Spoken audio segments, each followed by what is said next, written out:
Hi అండి అందరికీ.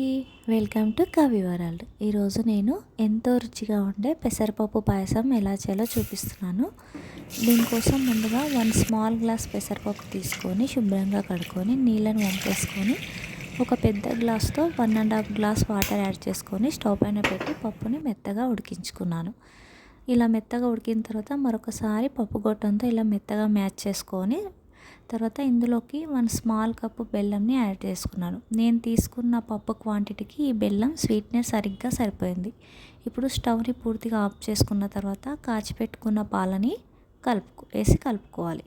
నేను తీసుకున్న పప్పు గ్లాస్తో 3 గ్లాసుల మిల్క్ నాకు ఇక్కడ సరిపోయాయండి.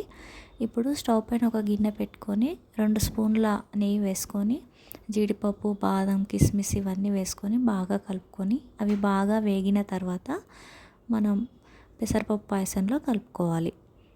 అంతే అండి, ఎంతో సింపుల్గా అండ్ టేస్టీగా చాలా త్వరగా కూడా అవుతుంది. టేస్ట్ కూడా చాలా బాగుంటుంది. అలాగే నా వీడియోస్ కింద మీకు నచ్చినట్టయితే ప్లీజ్ నా ఛానల్ని సబ్స్క్రైబ్ చేసుకోండి, లైక్ చేయండి, షేర్ చేయండి, కామెంట్ చేయండి. Thank you for watching.